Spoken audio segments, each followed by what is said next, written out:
Imagine what it will be like when I walk by your side.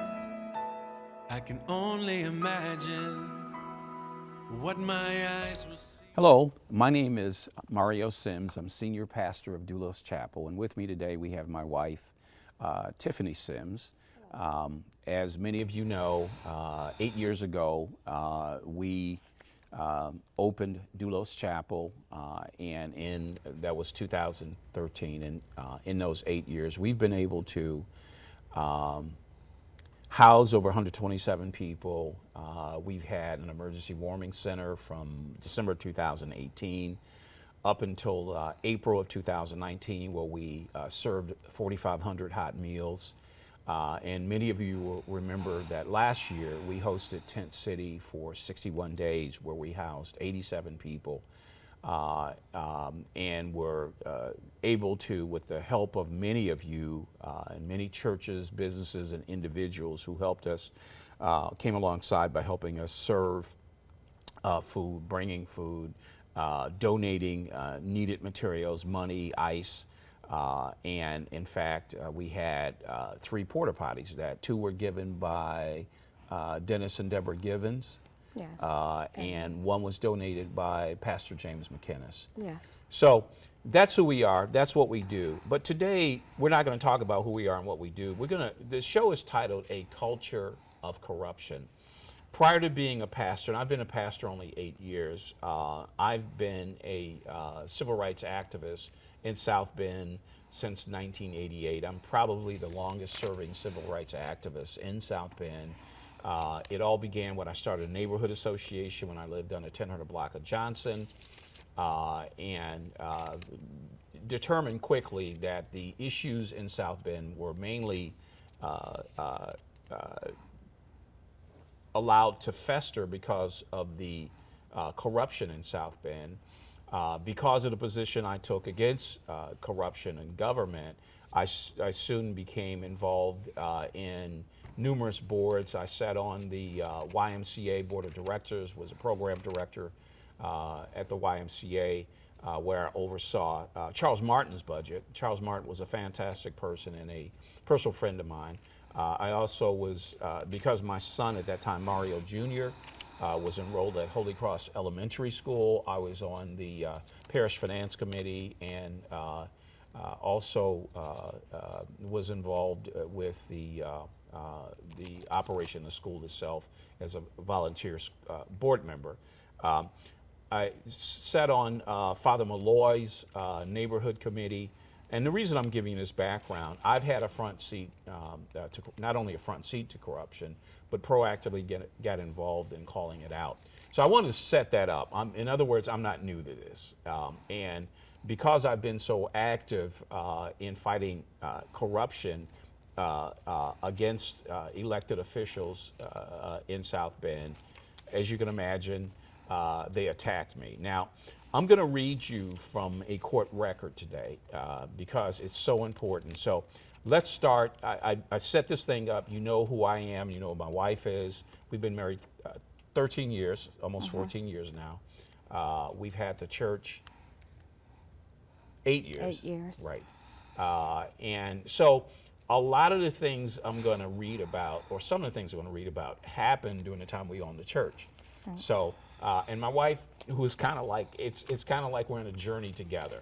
And so the reason she's here, number one, we're going to talk about scriptures, because our church believes we're non-denominational, and we believe everything. In Him we live and breathe. In Jesus we live and breathe. So consequently, we operate using the plumb line of the scriptures. And let me read why I keep saying the plumb line.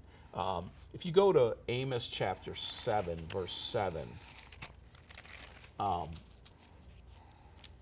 the Word of God says in Amos 7:7, this is a Christian Bible study program brought by a pastor and his wife. In 7:8 it says, "And the Lord asked me, 'What do you see, Amos?' 'A plumb line,' I replied. The Lord said, 'Look, I am setting a plumb line among my people Israel. I will spare them no longer.'" And the point of this is, how do you measure what's right or what's wrong? Is it what you think is right or wrong? Is it, your opinion? Well, as a pastor and my wife is a Christian and we're both Christians, we use the plumb line, which is the Word of God to determine right and wrong. So I want you to understand this. None of this that we're talking about is my opinion. In fact, I'm going to read you a court document, okay? So this was filed on September 6, 2021 at 1:42. It's stamped by the clerk, St. Joseph County, Indiana. This is an actual lawsuit. It is 27 pages long, and I'm going to start reading from it. I'm going to start reading from the second page. And if you go to My Case Indiana and you put in this cause number, 71C01 2109 CT 000342, you can actually see this yourself. In fact, you can see the entire docket. Okay, so I'm going to read the second page. Now comes the plaintiff, Pastor Mario Sims, by and through his attorneys. I have three attorneys, Johnny W. Ulmer, Thomas F. Godry, and Richard Bryant, and demands damages from the defendants. And the support states as follows. Before I read the statement of facts, let me tell you who the defendants are. Pete Buttigieg, Mike Shmuel. Of course, Pete Buttigieg is now the Secretary of Transportation. Mike Shmuel is now, but of course, Pete Buttigieg was Mayor of South Bend for all relevant times. Mike Shmuel is now the state chair of the Democratic Party. Tim Corbett, of course, was a South Bend police officer, later went on to be the commander of Metro Homicide. The county is sued, and when you sue the county, you have to sue the Board of Commissioners. The city of South Bend is sued because Pete Buttigieg, Mike Shmuel, and Tim Corbett, of course, work for the city, so we sued the city. And Stephanie Steele, who was a corporation counsel for all relevant times for the city of South Bend. Now, it's important to understand now, Stephanie Steele has been appointed as a St. Joseph County Superior Court judge. Tasha Reed Outlaw, who is a private attorney, but was a deputy city attorney, Ann Carol Nash, who was a deputy city attorney, Crystal Briscoe, who at the time relevant to this lawsuit worked in the city legal, but is now a St. Joseph County Superior Court judge. And these are important. This is important to understand. So I'm reading from page 2, which you, of course, can access. Indiana, My Case Indiana, put the cause number, and you can actually look at this. Okay, I'm reading from paragraph 1.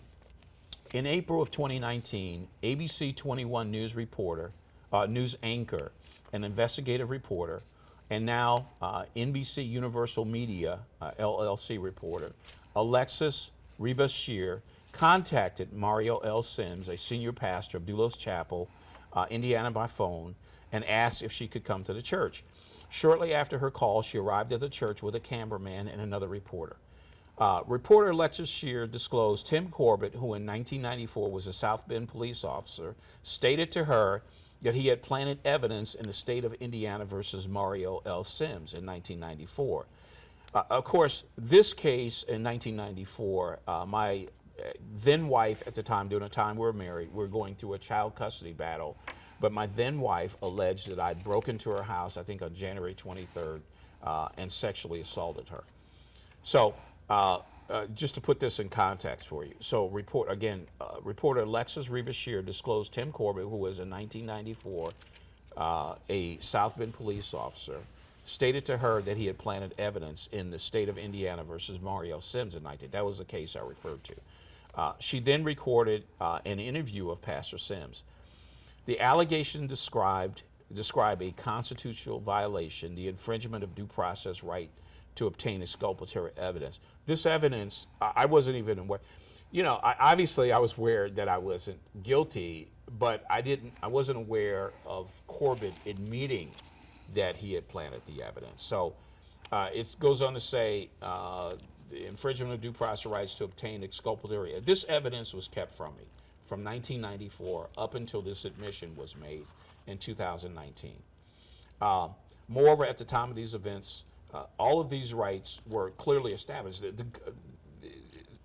The prosecutor's office, Tim Corbett, and those involved in my case had a responsibility, a continuing responsibility from 1994 up until 2019 to disclose that evidence, my conviction, it came because they had, Corbett had planted evidence.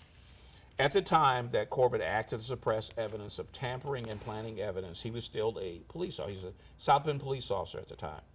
And he was not acting in a prosecutorial capacity.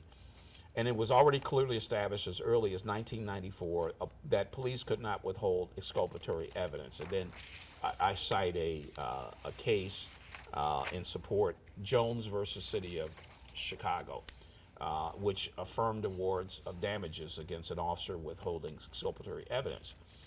While conducting the interview, she, Alexis, received a telephone call from her station. After concluding the call, she advised Pastor Sims that her station executives had informed her, based on Tim Corbett's admission, she is now a witness to a crime, planting evidence by a police officer of the crime, and to return to the station immediately. As she left, she advised Pastor Sims to hold off for at least a week of taking any public action, as she wanted to discuss with her station executives what they wanted her to do. Prior to coming to Doulos Chapel, I'm on paragraph 6, page 3. I'm going to read a little bit more and I'm going to stop, and then we'll continue, but I want to make a couple points. As she left, she advised Pastor Sims to hold off at least for a week to take any public action. She wanted to disclose with her station executives what they wanted her to do with the story. Prior to coming to Doulos Chapel that day, she also gave a verbal statement. She filed a police report with Elkhart Police Officer Davin Hackett. Officer Hackett formerly was a South Bend police officer. After suing the South Bend police, he left. She did not feel comfortable going to the South Bend police to file a report, obviously because of the influence and connections Tim Corbett had. In fact, you can remember at one point there's a story where Tim Corbett had called Jack Stilp, a South Bend police officer, and threatened to punch him in the mouth if he didn't keep his mouth shut. He was disciplined for that. But anyway, she felt comfortable contacting the Elkhart police. She wanted to make a police report, so a police report was in fact made of this. This also, I should tell you, is a verified complaint which is signed under penalty of perjury. So the things in this complaint are factual. If they weren't, then I could be charged with perjury. So she made a report, a police report, and then of course Officer Hackett in turn reported this report to the Elkhart Police Department Internal Affairs. Reporter Alexis Shears also called former South Bend Board of Police Public Safety President Pat Cottrell. Pat Cottrell was a police officer close to 30 years, but he was also the president of the South Bend Board of Public Safety. You remember, you may not remember, but Pat Cottrell resigned from the being the president of the Board of Public Safety, and from the Board of Public Safety when there was an incident involving a Lieutenant David Newton, where at that point the police chief didn't back him up, and David Newton filed a report. The state police investigated. Pete Buttigieg got the investigative report from the state police and refused to disclose what was in it. Pat Cottrell, who has integrity, resigned from the Board of Public Safety. She also called and reported to former South Bend police officer and former city attorney, city councilman Derek Dieter. Derek is now a commissioner. So all of these people were told by Alexis Shear herself that Tim Corbett had told her that he had planted evidence to gain my conviction. So after paragraph 7, after a week went by and not hearing from reporter Alexis Rivas Shear, Pastor Mario contacted by phone. During a call, she stated she was afraid. Sims was aware that at least one law enforcement officer supervised by Tim Corbett in his position as St. Joseph County Metro Homicide had previously harassed former South Bend reporter Jacqueline Kelly to the point she was forced to leave town. Corbett also encourages reporters to harass Pastor Sims, causing him to file several police reports with the Indiana State Police and the St. Joseph County Police. I have made several reports about death threats from people who identified themselves as reporters, as supporters of Tim Corbett, and continue to read. Reporter Alexis Shear stated it was okay, though, for Pastor Sims to act on what she told him. Now let me stop here for a moment. The day that she came, it was her and another reporter by the name of Tom and a cameraman came and told me this. I sat in my office, and she had the cameras set up as she told me all this. So there's a video record of all this. I was absolutely stunned. I had tried, this happened in 2019. I had tried, obviously since 1994, to get this evidence that I had been set up. Now, so as I sat there that day, I sat stunned. I knew this day would come. I didn't know it was going to come this way, and I just sat absolutely stunned. In fact, Tom, the other reporter that was with Alexis, said, you seem to be feeling a certain way, and I didn't know whether to cry. I didn't know. It was an incredible time after this statement had been made by Tim Corbett, who apparently felt so arrogant and so untouchable that he can tell a reporter this. Well, later on, Alexis now moved to California. She was afraid of her life. She is in fear of her life. Now think about this. A sworn police officer who heads Metro Homicide, who investigates homicide cases, admits that he planted evidence back in 1994 to gain my wrongful conviction, feels so comfortable and so untouchable that he tells a mainstream reporter this, and then feels so comfortable with threatening her life. And she felt so frightened that she moved from Indiana to California, where she's at now. Continuing in paragraph 10, page 4. In September of 2019, Pastor Sim was made aware from an article by the Young Turks, and you could go to YouTube, and they've got several articles during this time, but specifically this one in September of 2019. Pastor Sims was made aware from an article by the Young Turks that Mayor Pete Buttigieg, Mike Shmuel, and the city legal department were aware that Tim Corbett was racist and had bragged about planting evidence to gain conviction of black defendants. The Young Turks had obtained relevant discovery from the suit in which the city of South Bend had paid $500,000 to Tim Corbett and 4 others. Pastor Sims, who had known he had not raped his wife and believed in 1994, before, during, and after his criminal trial, that Tim Corbett had planted evidence and that Tim Corbett was racist, but could not prove it previously until the Young Turks story of September of 2019 gave physical evidence in support of what news reporter Alexis Rivas Shear had said. Pastor Sims had no criminal record prior to Tim Corbett planting evidence to gain and sustain his conviction in 1994 at any time after his release from prison. As a result of the above, Pastor Sims has suffered financial loss. And imagine, since 1994, many people will look at that record and claim that I raped my then wife and that I'm a rapist. And it turns out that, as I've said all along, I didn't do it, and the evidence was planted to gain my conviction. And, you know, I've been publicly humiliated by people identifying themselves as Pete Buttigieg supporters who at one point boasted in a Facebook post in 2016, which caused the South Bend police to attempt to enter the Doulos Chapel without a warrant. This lady, Tracy Lillard, a Pete Buttigieg supporter, boasted on Facebook and then contacted the police that there was a meth lab inside Doulos Chapel.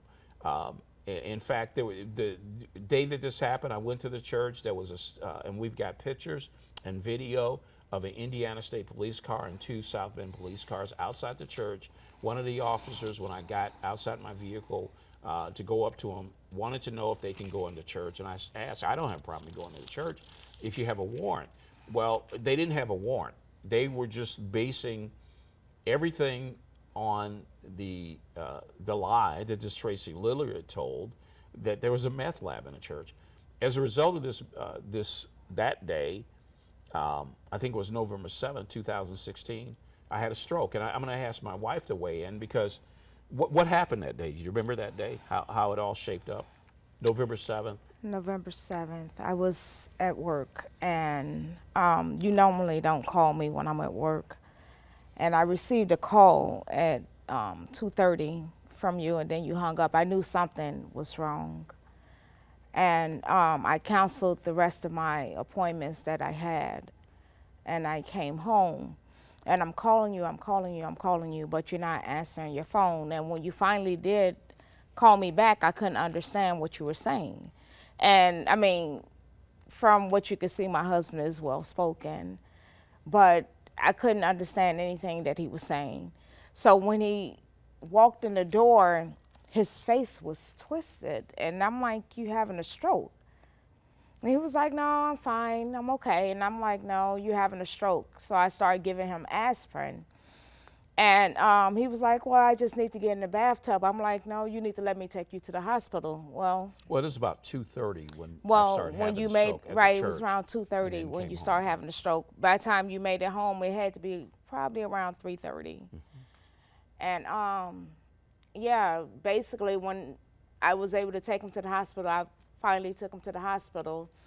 I had to wheel him in the hospital in a wheelchair because he couldn't walk. That was at 7:30, so Yeah, he couldn't roughly walk. 5 hours later. Yes. 6 hours later after starting having a Yes. stroke. Okay. He couldn't walk. He couldn't put on his shoes. He couldn't put on his shirt. He couldn't put on his pants, his coat.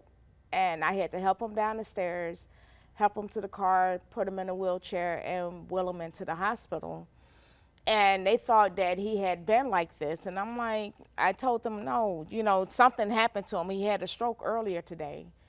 And we were in the hospital room waiting on a doctor to come. And when the doctor came and they looked at him, Actually, there's two doctors. I remember Yeah. that sitting in they the said wheelchair. that they couldn't do anything. There's nothing they can do. And I because remember the window, right, the window had him passed. just saying Yeah. there's nothing we can do and walking out. But Yeah. God, 3 days later, restored me and allowed me to walk out, and I fully recovered. Continuing on page 5, paragraph 15 of the complaint, people identifying themselves as Buttigieg supporters have threatened to disrupt Dulos Chapel services and burn the church. We have screenshots of people threatening to come in and disrupt the church and burn, and have actively interfered with efforts to raise funds for the church, which houses, feeds, and clothes the homeless, calling pastor a rapist, and creating online sites to dissuade the public from associating with him, and have filed false reports with the St. Joseph County Board of Health regarding the church and other entities. After Pastor Sims refused to agree to help the South Bend police keep the peace at then candidate Donald Trump's rally, the chief of police wanted me and other pastors to put on these safety vests and go stand downtown and try and calm people down during a Trump rally, which I refused to do. And in retaliation, the next day, 5 city inspectors showed up at Dulos Chapel for an unannounced inspection solely for the purpose of harassing me, and only left after I contacted the media. The reporter that I contacted went to all of these inspectors' offices, and eventually that day, the city attorney just issued a letter, and we've got a copy, just saying that all they found was the roof was leaking. Because of the 12 and a half years, Pastor Sims was totally innocent, was wrongly incarcerated after Tim Corbett planted evidence in this case, and numerous continuous efforts to frustrate his ability to gather evidence needed to overturn his conviction that they've had in the hands of those named above. To shore up the false case against Pastor Sims, Tim Corbett fabricated evidence. Based on the force of the fabricated evidence by Tim Corbett, I was charged, prosecuted, and convicted of rape and criminal deviant conduct. I was sentenced to 12 and a half years in prison. Never giving up on proving his innocence, Pastor Sims worked tirelessly to show that he had absolutely nothing to do with this crime, including making access to public record requests to the South Bend Legal Department.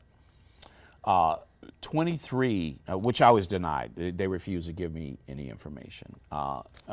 Miss Karen DePape, who was the director of communications for the city of South Bend Police for a time, disclosed the South Bend City Legal Department at their request. They requested her as part of the lawsuit that she had because she was illegally terminated by Pete Buttigieg and Mike Shmuel, who was Mayor Buttigieg's chief of staff.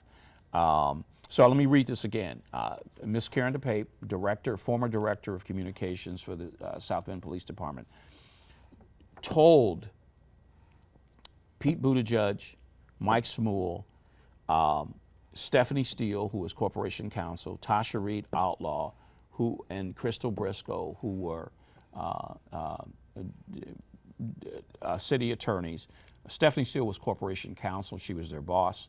Tasha Reed Outlaw and Crystal Briscoe were city attorneys at the time.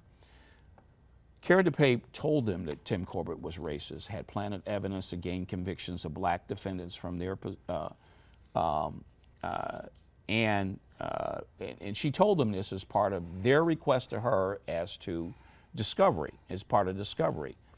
All of this information was disclosed to Pete Buttigieg, Mike Shmuel, Stephanie Steele as corporation counsel, Tasha Reed Outlaw as deputy city attorney, and Crystal Briscoe as deputy city attorney, and they did nothing. This is a violation of Indiana Code 3544.1-2-2, obstruction of justice.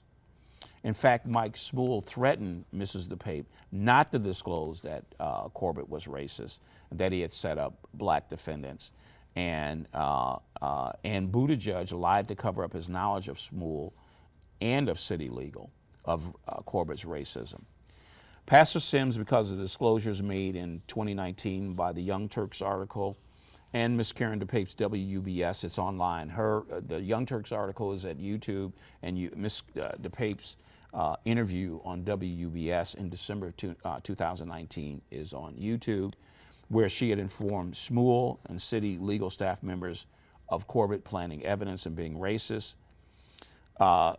Pastor Sims learned after Mrs. DePape's interview he was not the first nor the last person that would be a victim of Corbett planting evidence, as law enforcement officers that worked with Corbett and individuals that he had arrested heard him use the N-word, and knew him to be racist. They're police officers. I talked to a man that was a partner of Tim Corbett on the SWAT team, who said, yeah, he said that was Tim Corbett was racist, and he used the N-word frequently.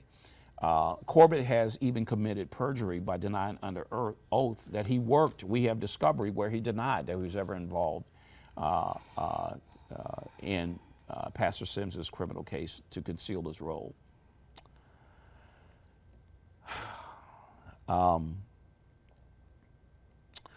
I am 69 years old. I'm an honorably discharged Marine Corps veteran, and I am just, I don't even know.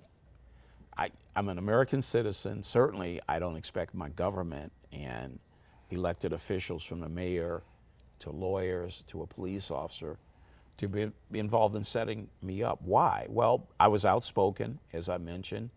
Mike Barnes was the prosecutor at the time, who didn't like the fact that I was challenging his treatment of criminal cases. I had announced in 1993 I was going to run for mayor, challenging Joe Kernan. My wife at the time, Linda, did not want to be involved in politics. We had been receiving death threats. My house had been shot into on 2 occasions. Those are documented. And she filed for divorce. My son at the time didn't want to move with his mom, so she had an issue with custody, and they had promised her that she would receive custody if she made this false allegation, which she tried to recant and was threatened. So I don't know, before we go on, you want to weigh in on any of this? Well, I was just looking at some scriptures as you were reading your complaint, and one scripture come to mind in Galatians. Well, actually, several came to mind, but in Galatians 6:7, it says, "Do not be deceived. God is not mocked. For whatever man sows, that he will also reap." And you know, it's sad because they don't understand the wrath that they're piling up against themselves. I don't think they care. I mean, Stephanie Steele, Tasha Reed Outlaw, Crystal Briscoe were licensed attorneys. They were officers of the court. They also had a responsibility at city legal. And they've been promoted. Stephanie Steele is now a judge. Folks, this lady who knew of these criminal acts is now a St. Joseph County judge. Do you understand why the title of this show is A Culture of Corruption? Crystal Briscoe is now a St. Joseph County judge. And as we go on, we'll talk about recent events with regard to this complaint, where another member who had came out of city legal, John Broden, who is now a circuit court judge, how he acted to interfere with justice being received. I'm sorry, go ahead. No, I mean, I just think that, I mean, either they don't understand or they don't care, like you said. I mean, it has to be one or the other, but they have to know that what they're doing is not going to go unpunished. By God. So far, because of the culture of corruption here, they've been promoted. They haven't been punished, they've been promoted. Let me read you from page 24 of the verified complaint signed under penalty of perjury. The County of St. Joseph is fully aware that the criminal case against Pastor Mario Sims for I was accused of burglarizing my house and raping my then wife was contrived by Tim Corbett's unethical and criminal conduct in Pastor Sims' criminal case in 1994. Even before Tim Corbett admitted to doing it, this is what's on the record. Because the St. Joseph County Prosecutor's Office, represented by then Deputy Prosecutor John Marnoka, hey folks, after 1994, when John Marnoka was a deputy prosecutor who prosecuted me, he was promoted to chief prosecutor, and guess what? He is now a St. Joseph County Superior Court judge. Mike Barnes was elevated from the elected prosecutor by Joe Kernan to Court of Appeals judge. But anyway, John Marnoka, who was the deputy prosecutor, filed no objections to affidavits, sworn affidavits entered at the evidentiary hearing. The Court of Appeals sent me back twice to hold evidentiary hearings, and I'll explain what happened there. You talk about a culture of corruption. There was an evidentiary hearing, I represented myself pro se and was able to get the Court of Appeals. I gathered affidavits on my own as best I could, but while in prison, and presented them to the Court of Appeals, who sent my case down to have my conviction reversed. So when I filed these affidavits, John Marnoka, who was the deputy prosecutor, did not object. Well, let me tell you what he didn't object to. Number one, the sworn affidavit of Candace Tompkins stating, Candace Tompkins, I lived at 1029 Johnson in a rental property we had. Candace Tompkins lived at 1025, I think, next door. And so the day that I went to give my statement to the police about this incident where I was alleged to have broken into my house, Candy came over and watched my son. Mario was 9 or 10 at the time. She gave a statement saying that my watch had been on the floor of my house, and she put it on my table during the time I went to give my statement to the police. Well, I didn't come home for another 3 months. They arrested me. But that very watch that was on the floor the day that I went to give my statement, Candy saw it when she was babysitting Mario, because I thought I'd be right back, and she put it on top of a table. Well, mysteriously, that watch was removed from my house, and 3 days later was found at a state witness back porch on her stairs by the name of Lori Gazeski, who testified I had dropped that watch when I returned her handgun that I'd used to terrorize my wife. Well, the watch was planted there. There was a sworn, number two, a sworn, John Marnoka did not object to that affidavit being entered. If you do not object, it's admitted as the truth. So he didn't deny that, okay? The second thing was a sworn affidavit from David Frank showing that Pastor Sims could not have broken into the house at the time the state presented to the jury because I was at the Comcast studio on Hickory and Edison Road on camera taping Stand Up America. I didn't leave the studio until 4 o'clock that day that I was supposed to be breaking into my wife's house at the time. The state had a lady by the name of Carla Pete testify at trial that she worked in housekeeping at Notre Dame, had gotten home at 3:30 to the house that she had rented from my wife, and immediately noticed her pipes were frozen, so she sat in the front window immediately at 3:30 to wait for my wife to come home to call her so she can get a plumber out to fix her pipes. And she sat there from 3:30 until 5 o'clock and never saw me enter the house.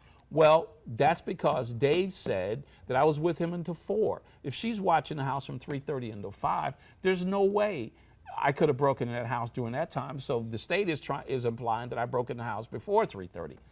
That's impossible. I was on camera, on film, taping our Stand Up America show. There's a third thing, and of course, John Marnoka didn't object to that. Sworn testimony under oath from the alleged victim during the evidentiary hearing a year after my trial, when the Court of Appeals had sent me back to have an evidentiary hearing. My wife at that time, who alleged that I had raped her, testified a year later that the front door that I was supposed to have broken into, I couldn't have because it was double locked before, during, and after the alleged break-in and rape, and she testified that I couldn't have done it. She also testified that she had lied when she had said to the jury that on January 4th I'd raped her also and left the house. She then testified and admitted a year after trial that instead of raping her and leaving the house at 6 o'clock, that in fact we picked our son up from our neighbor's house who was visiting our neighbor, went home, she made dinner, we watched a movie, and we stayed together that night. The fourth point that they should have known anyway, that inmate Lionel Williams, I had been moved from a jail cell, from a 5-man cell up into a 40-man cell with a guy I don't even know. He claimed at trial that I had confessed to him. Of all the 40 guys, I confessed to him. But the evidence shows that Tim Corbett gave him the testimony that I had confessed to him. And then even though he denied it at my trial that he didn't receive a deal, he was released after falsely testifying I confessed to him. In a letter, we tried to get that letter that he claimed to have written, saying that the way he came to the prosecutor's attention was he wrote a letter to the prosecutor saying, "Hey, Sims confessed to me," so we sent a request to then prosecutor Mike Dvorak after Barnes had gotten elevated to the Court of Appeals, wanting to see Lionel Williams' letter. Where's this letter at? Prosecutor Dvorak said that no such letter existed. St. Joseph County was aware of Tim Corbett's use of his law enforcement position and actions to harass and intimidate me because of many police reports and conduct of members of St. Joseph County Metro Homicide to harass and intimidate me. Citizens, and remember the reporters? So they knew all of this. Well, okay, so we filed this lawsuit. It's 27 pages. It's verified. it mentions my efforts since 1994. Well, in 1995, when the Court of Appeals, a year after my conviction, sent me back down to present all this evidence that I read to you, I was sent back down in front of my trial judge, Jeannie Jordan. I didn't know at the time that my trial judge had a daughter who had been sexually assaulted by a black man. She should have never heard my case. And of course, when all of this information I read to you was placed on the record, she basically said you should have gave it to your attorney, denied it, and sent me back to prison. Well, that was in June of 1995. I again filed with the Court of Appeals the additional information. In addition to the affidavits, I now had the testimony of my ex-wife now, who admitted that I couldn't have broken in the house and that the doors was locked, and she had lied about an earlier rape on January 4th. This one supposedly happened on January 23rd, on January 4th. And so the Court of Appeals, the same year, first time it was May of April, and you can look it up, April of 1995, sent me back down to get released. Judge Jordan denied it. So I take this additional information that I garnered from the evidentiary hearing, and in December of 1995, the Court of Appeals sent me back down. I filed a post-conviction petition alleging all of this. The state of Indiana, the prosecutor's office of St. Joe County did not controvert it, did not deny it, did not file an answer. So I'm thinking, I'm getting ready to come home. My case was sent. I also filed a change of judge after I discovered that Judge Jordan had a daughter who had been sexually assaulted, had been raped by a black man, and she should have never heard my case. So I filed a change of judge that time. The case was sent to Elkhart. A special judge whom I never heard of by the name of Donald Jones sat in my case and said, well, all that's true, but you didn't appeal your case. Why? I did. But the Court of Appeals said, you go down to the trial court and they'll grant you release. So Donald Jones determined, well, you waived all of this because you didn't take an appeal, even though the record showed that I did, and the Court of Appeals instructed me to go to the trial court. So I appealed that. The problem is that was an Elkhart case. My case was a St. Joe County case. I get to the Court of Appeals to appeal Donald Jones, and they say there's no such criminal case under the Elkhart number. They dismissed my appeal. So in the years to follow, from 1995 on, I filed lawsuits and writs of habeas corpus and PCRs. And the result was that once Mike Barnes got in the Court of Appeals, they issued a ruling in a case by the name of Sims versus Scopolitis, where they said, with respect to any future lawsuits that arise directly or indirectly from any alleged concern, they just got tired of me, saying, hey, I didn't do it, and here's the evidence. So they came up with a special order. Prior to filing any lawsuit, Sims shall submit to the trial court a copy of the complaint he wishes to file. Sims shall also file a copy of the relevant documents pertaining to the disposition of previous cases, and Sims shall file a brief with competent legal argument. They hamstrung my efforts, okay? Well, guess what? Prior to filing, and that was entered on April 14th, 2021. Prior to filing this lawsuit on September 6, 2021, which came 5 months after the Court of Appeals issued that.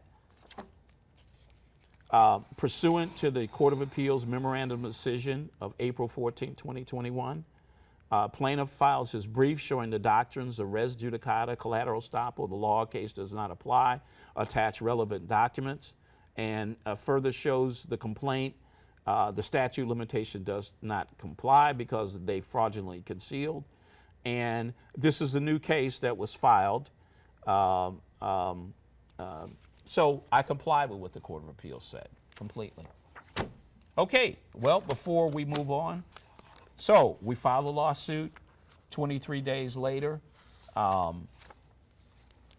Pete Buttigieg, Mike Smool, Tim Corbett, St. Joseph County, the city of South Bend, now Judge Stephanie Steele, now Judge Crystal Briscoe, Tasha Reed Outlaw, Ann Carroll, don't file an answer. They don't deny. Under Indiana Trial Rule 8D, look it up. If you don't timely file an answer, everything in here is admitted, is deemed admitted. It's true. It's true. So you would think that's the end of the thing. Well, culture of corruption. So 23 days go by, they don't file an answer, and we serve them, and you'll see this is the receipt showing we served them from the post office. This is the case information. There's a certified mail receipt showing each and every one of the 9 defendants were served the complaint. And if you go to the My Case Indiana, you'll see that all of them were served. And 23 days later, they didn't file an answer, which means the facts are deemed admitted. Remember, we complied with the Court of Appeals order telling us to file everything that they required, which we did. The record shows that. After 23 days, on October 8th, 2021 at 1:36 p.m., my 3 lawyers filed a verified motion for entry of default pursuant to Trial Rule 55. The plaintiff, Mario L. Sims, by and through his counsel, requests the court to enter default against all defendants, all 9, in the caption above for the reasons set forth below. The plaintiff and his counsel state that to the best of their knowledge and belief, the defendants in this case were served a copy of the notice of claim. We could prove that. Remember, certified mail receipts, all of them were served a copy, and have failed to file a timely appearance and timely move to enlarge. They didn't request more time to do it after they received our complaint. We asked the court to take judicial notice that they didn't, and so we asked that they be defaulted, so that would only be a hearing on damages. And remember, culture of corruption. So what happened? So Tiffany, what happened? What did they do? You've never gone to law school. So what happened? We filed the motion for entry of default, and here, let me get it for you here. Yeah, And then surprise, surprise, you wanna show that, what happened? On October 15th, After we filed our motion for After you default. filed the and after motion. they didn't enter an answer. Okay. exactly, and everything deemed admitted. On October 15th, Judge Broden, John Broden, yes, whose wife Jill Broden is a city council member. Yes. John Broden used to be a state senator in Indiana. And John Broden worked in Joe Kernan's city legal department. Culture of corruption, folks. Go ahead. okay. He entered a order saying that this court has reviewed the verified complaint at law filed and the cause, and having reviewed the retro paragraph and the complaint, the court finds the redundant duplicate, which it wasn't, and I'm gonna skip down to the last paragraph. Therefore, this calls this order dismissed with prejudice.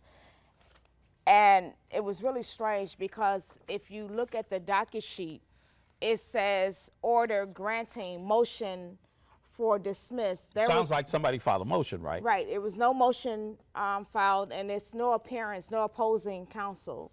So basically the judge acting as Counsel. counsel for the defendants for Pete Buttigieg, Mike Smool, Tim Corbett, St. Joseph County, City of South Bend, Judge Stephanie Steele, Yep. Tasha Reed Outlaw, Ann Carroll Nash, and Judge Crystal Briscoe. He acted as defense attorney. Counsel. Acted as counsel for all 9 defendants and said, hey, And he ruled on the invisible motion. using invisible motion and saying that all this stuff has already been decided and you can't bring it as a stop. But the Court of Appeals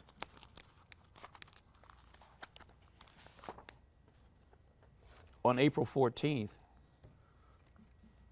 directed us to file this lawsuit, comply with Scopolitas, and have a hearing on the merits. Yes. but I'm looking at the docket, and there's never been a hearing. In fact, nobody's ever filed an answer, No one ever filed an appearance. On the an other appearance side. or an answer Exactly. denying it. The facts Exactly. are all admitted as true. Exactly. But because of the culture of corruption, John Broden sits in his chambers and decides, well, I got to protect these people. And so he decides that he's going to be the defense attorney for him and makes an argument to himself that he decides sounds good. And he issues an order on a the motion invisible motion. that doesn't exist on a record. So here's the thing, folks.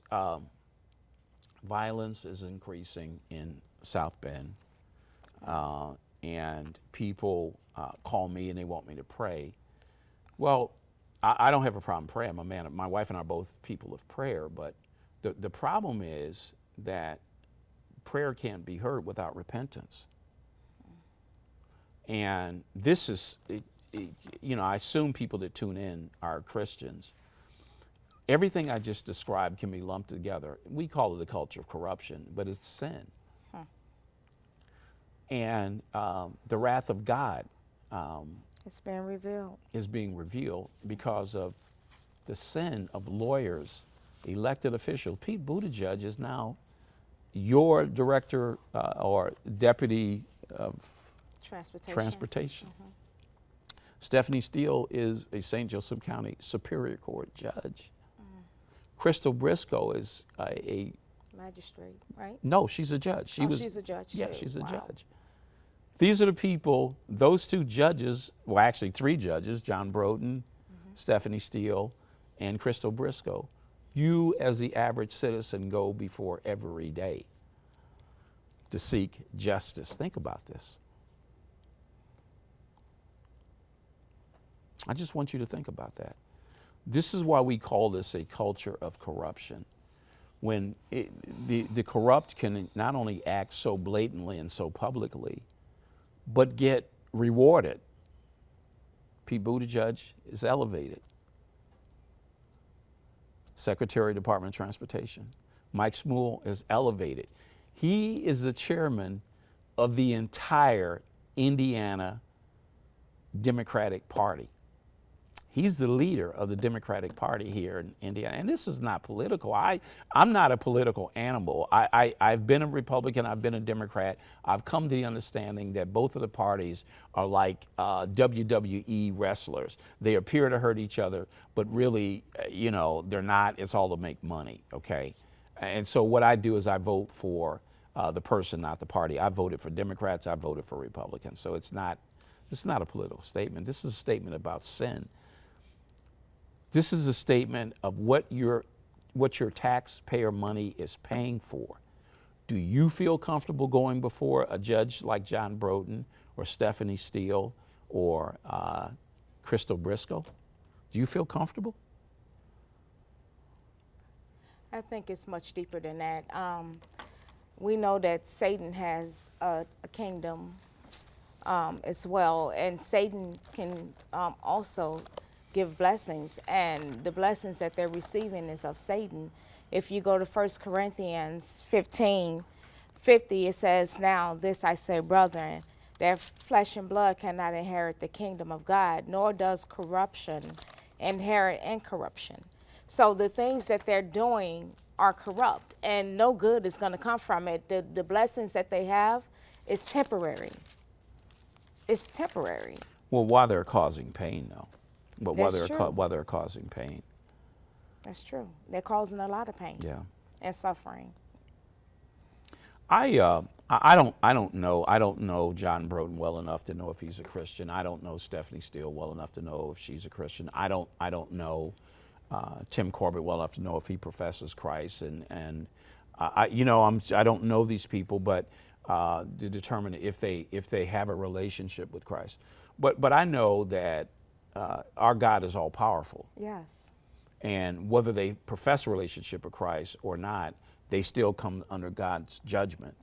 Yes. And, it's really, for me, since 1994, this has been, a 27-year battle. when it was obvious that this evidence was planted and set up. This is wickedness in high places. This is what Paul talks about in Ephesians chapter 6, beginning in 10. And could you read that, please? And I'm going to look for another You scripture. say Ephesians 6:10.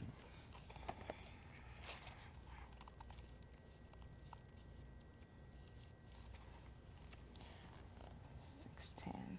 Finally, my brethren, be strong in the Lord and in the power of his might. Keep going. Yeah, keep going. Put till I on the say whole armor of God, that you may be able to stand against the wiles of the devil. For we do not wrestle against flesh and blood, but against principalities, against powers, against the rulers of the darkness of this age, against spiritual hosts of wickedness in the heavenly places. Well, this is what you're saying. What you're saying is they're serving Satan's kingdom. Exactly. That it's not John Broden or Stephanie Steele or Crystal Briscoe or Tim Corbett.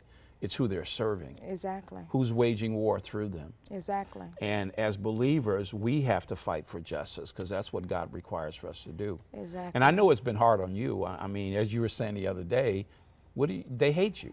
That's what you said. Well, and I wasn't saying it the way that, what I said is that this place is corrupt. But when it comes to you, it's like corrupt times 10. They hate you, so they put it all out for you, against you. And I mean, it's horrible. It's horrible. I'm your wife. We've been married for going on 14 years, and it's horrible to see, I shouldn't even say to see you go through this, because what you go through, I go through. Right. It's just horrible. Well, and we're trying to clothe, house, It doesn't matter. feed, And they just speak come truth to power. against us even harder. But I look at it like this: it's not doulos, it's not Mario and Tiffany they're coming against. It's the Christ that's in us. Yeah. They are of another kingdom, Right. Satan's kingdom, and Right. we're of Christ. Right. So, light and darkness. Right. We have no fellowship. Well, I want to just read. We have a minute left. I want to read out of Romans chapter 1, verse 8. Because what's happening is St. Joe County and South Bend is suffering because of this. And here's why. And I'm just going to read this. Romans 1:18. Okay.